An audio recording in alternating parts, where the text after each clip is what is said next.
नमस्कार। प्रादेशिक समाचार के साथ मैं पूनम किरकिट्टा। पहले मुख्य समाचार। प्रधानमंत्री नरेंद्र मोदी ने इंडोनेशिया के जकार्ता में आसियान भारत शिखर सम्मेलन को संबोधित करते हुए कहा कि 21वीं सदी एशिया की सदी, मानव कल्याण के लिए सबके प्रयास पर दिया जोर। डोमरी उपचुनाव को लेकर कल सुबह 8 बजे से होगी मतगणना। गिरिडीह जिला प्रशासन की तैयारियां पूरी। केंद्र सरकार ने मसूर दाल के अनिवार्य भंडारण की जानकारी उपलब्ध कराने के लिए जारी किया परामर्श। किसी के पास अघोषित भंडार पाए जाने पर होगी कार्रवाई। देश भर में आज भी मनाई जा रही है श्री कृष्ण जन्माष्टमी। राजधानी रांची में राज्यपाल सीपी राधाकृष्णन दही हांडी प्रतियोगिता का करेंगे उद्घाटन। और अब समाचार विस्तार से। प्रधानमंत्री नरेंद्र मोदी आज इंडोनेशिया के जकार्ता में आसियान भारत शिखर सम्मेलन में शामिल हुए। प्रधानमंत्री आसियान भारत शिखर सम्मेलन और पूर्व एशिया शिखर सम्मेलन में भाग लेने के लिए आज तड़के जकार्ता पहुंचे। 20वें आसियान शिखर सम्मेलन को संबोधित करते हुए प्रधानमंत्री ने कहा कि भारत और आसियान साझेदारी अपने 4 दशक पूरे कर चुकी है। उन्होंने कहा कि सम्मेलन की सह अध्यक्षता करना उनके लिए सम्मान की बात है। श्री मोदी ने कहा कि आसियान भारत की एक्ट ईस्ट पॉलिसी का केंद्रीय स्तंभ है और इसका भारत की हिंद प्रशांत नीति में महत्वपूर्ण स्थान है। उन्होंने ग्लोबल साउथ की आवाज को बढ़ाने का आह्वान किया। प्रधानमंत्री ने कहा कि पिछले वर्ष भारत आसियान मित्रता दिवस मनाया गया था और सामरिक रूप से महत्वपूर्ण साझेदारी को एक नई शुरुआत दी गई थी। श्री मोदी ने कहा कि 21वीं सदी एशिया के लिए महत्वपूर्ण है। 21वीं सदी एशिया की सदी है, हम सबकी सदी है। इसके लिए आवश्यक है कि हम एक rules based post Covid world order का निर्माण और मानव कल्याण के लिए सबका प्रयास, फ्री और ओपन इंडो पैसिफिक की प्रगति में और ग्लोबल साउथ की आवाज को बुलंद करने में हम सबके साझे हित है। मुझे विश्वास है कि आज हमारी बातचीत से भारत और आसियान क्षेत्र के भावी भविष्य को और सुदृढ़ बनाने के लिए नए संकल्प लिए जाएंगे। डोमरी उपचुनाव को लेकर कल सुबह 8 बजे से मतगणना होगी। इसे लेकर गिरिडीह जिला प्रशासन ने तैयारियां पूरी कर ली हैं। गिरिडीह के उपायुक्त सह जिला निर्वाचन पदाधिकारी नमन प्रेयस लकड़ा ने बताया कि कुल 24 राउंड मतगणना होगी। मतों की गिनती के लिए 16 टेबल लगाए गए हैं। डीसी ने बताया कि मतगणना स्थल पर मोबाइल, माचिस, बीड़ी, सिगरेट, हथियार लेकर जाने पर प्रतिबंध लगा दिया गया है। उन्होंने बताया कि वज्रगृह की सुरक्षा में अर्ध सैन्य बलों को लगाया गया है। त्रिस्तरीय सुरक्षा घेरे में मतगणना कार्य शुरू होगी। इस उपचुनाव में एनडीए गठबंधन की यशोदा देवी और इंडिया गठबंधन की बेबी देवी समेत 6 प्रत्याशी मैदान में हैं। हजारीबाग में डेंगू के 2 नए मरीज मिले हैं। इसके साथ ही जिले में डेंगू से पीड़ित मरीजों की संख्या 11 तक पहुंच गई है। हालांकि इनमें 8 लोग स्वस्थ बताए गए हैं। झारखंड कर्मचारी चयन आयोग ने झारखंड उच्च न्यायालय के आदेश पर झारखंड प्रारंभिक विद्यालय सहायक आचार्य संयुक्त प्रतियोगिता परीक्षा 2023 की विभिन्न प्रक्रियाओं को अगले आदेश तक के लिए स्थगित कर दिया है। आयोग ने कल इस संबंध में सूचना जारी कर दी। उच्च न्यायालय ने बहादुर महतो एवं अन्य बनाम झारखंड राज्य एवं अन्य के मामले में नियुक्ति प्रक्रिया पर रोक लगाने का आदेश दिया था। सहायक आचार्य के 26,001 पद पर नियुक्ति को लेकर होने वाली प्रतियोगी परीक्षा के लिए 15 सितंबर तक ऑनलाइन आवेदन भरे जाने थे। सहायक आचार्य नियुक्ति में सिर्फ पारा शिक्षकों को ही 50% आरक्षण का लाभ देने को लेकर उच्च न्यायालय में याचिका दायर की गई थी। हजारीबाग जिले में साक्षरता दर को बढ़ावा देने के लिए कई कार्यक्रमों का आयोजन किया जा रहा है। विस्तृत ब्यौरा दे रहे हैं हमारे संवाददाता।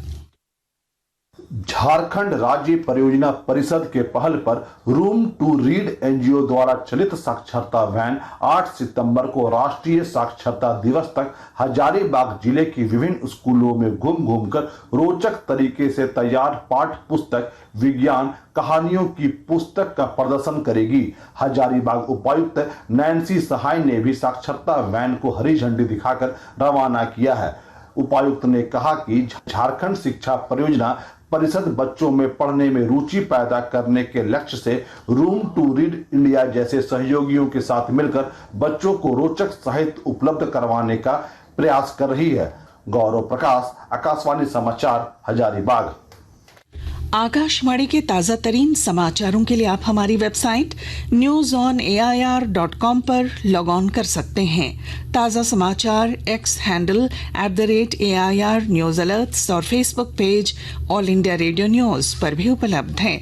आप प्रादेशिक समाचार एकांश के एक्स हैंडल @AIR न्यूज_रांची और फेसबुक, इंस्टाग्राम पेज तथा YouTube channel AIR news Ranchi पर भी हमारे बुलेटिन सुन सकते हैं। प्रादेशिक समाचार आप आकाशवाणी रांची से सुन रहे हैं। केंद्र सरकार ने तत्काल प्रभाव से मसूर दाल के अनिवार्य भंडारण की जानकारी उपलब्ध कराने के लिए परामर्श जारी किया है। इस परामर्श के अनुसार सभी हितधारकों को प्रत्येक शुक्रवार उपभोक्ता कार्य विभाग के भंडार सूचना पोर्टल पर अपने मसूर दाल भंडारण की सूचना उपलब्ध करानी होगी। उपभोक्ता कार्य, खाद्य और सार्वजनिक वितरण मंत्रालय ने कहा है कि यदि किसी के पास मसूर का कोई भी अघोषित भंडार पाया जाता है तो इसे जमाखोरी माना जाएगा और उस पर कार्रवाई की जाएगी। कुछ संक्षिप्त खबरें। धनबाद के यूसीसी आउटसोर्सिंग प्रोजेक्ट में कल शाम कोयले के अवैध कारोबार में वर्चस्व और रंगदारी को लेकर 6 बदमाशों ने फायरिंग की। इस दौरान अवैध खनन कर रहे मजदूरों ने भागकर अपनी जान बचाई। पुलिस ने कई लोगों के खिलाफ प्राथमिकी दर्ज की है। सरायकेला खरसावां जिले के आदित्यपुर थाना क्षेत्र स्थित खरकई नदी में कल शाम एक युवक बह गया। बताया जा रहा है कि फोटो खींचने के दौरान ये हादसा हुआ। देवघर जिला प्रशासन की ओर से 10 सितंबर को मैराथन दौड़ का आयोजन किया जाएगा। इसमें 15 वर्ष से 40 वर्ष तक के युवा भाग ले सकेंगे। इस प्रतियोगिता में भाग लेने वाले खिलाड़ियों का निबंधन 9 सितंबर को शाम 5 बजे तक होगा। धनबाद में रॉन्ग साइड पर वाहन चलाने वालों के विरुद्ध 5 दिवसीय विशेष अभियान 11 सितंबर से शुरू किया जाएगा। Singhbhum chamber of commerce and industries का चुनाव इसी महीने होगा। वर्तमान अध्यक्ष विनय आनंद मुनका ने बताया कि चुनाव की तैयारियां शुरू कर दी गई हैं। श्री कृष्ण जन्माष्टमी का पर्व देश भर में हर्षोल्लास के साथ मनाया जा रहा है। वहीं राजधानी रांची सहित राज्य भर में कल के बाद आज भी जन्माष्टमी पर कार्यक्रम का आयोजन किया जा रहा है। इसे लेकर राजधानी रांची के मेन रोड में आज शाम 5 बजे श्री कृष्ण जन्मोत्सव समिति की ओर से दही हांडी प्रतियोगिता का आयोजन किया जाएगा। राज्यपाल CP राधाकृष्णन इस कार्यक्रम का उद्घाटन करेंगे। समिति के संरक्षक रांची के सांसद संजय सेठ और विधायक CP सिंह हैं। मौके पर संध्या भजन कार्यक्रम का भी आयोजन होगा। राष्ट्रपति द्रौपदी मुर्मू ने जन्माष्टमी के अवसर पर देशवासियों को शुभकामनाएं और बधाइयां दी हैं। उन्होंने अपने संदेश में कहा कि जन्माष्टमी का पर्व भगवान श्री कृष्ण की जीवन शिक्षाओं से सीखने का अवसर है। वहीं उपराष्ट्रपति जगदीप धनखड़ ने कहा कि हम भगवान कृष्ण के जन्म का उत्सव मना रहे हैं जो प्रेम और भक्ति का प्रतीक हैं। प्रधानमंत्री ने भी लोगों को जन्माष्टमी की शुभकामनाएं दी। सोशल मीडिया पोस्ट पर श्री मोदी ने आशा व्यक्त की है कि आस्था और भक्ति का शुभ अवसर सभी देशवासियों के जीवन में नई ऊर्जा और नए उत्साह का संचार करेगा। इधर राज्यपाल CP राधाकृष्णन और मुख्यमंत्री हेमंत सोरेन ने भी राज्यवासियों को श्री कृष्ण जन्माष्टमी की शुभकामनाएं दी हैं।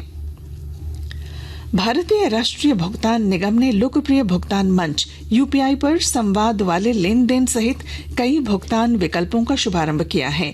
भारतीय रिजर्व बैंक के गवर्नर शक्तिकांत दास ने कल मुंबई में ग्लोबल फिनटेक उत्सव में इसकी घोषणा की। भुगतान सुविधाओं का उद्देश्य समावेशी, लचीला और सतत डिजिटल भुगतान तैयार करना है। और अब अंत में मुख्य समाचार।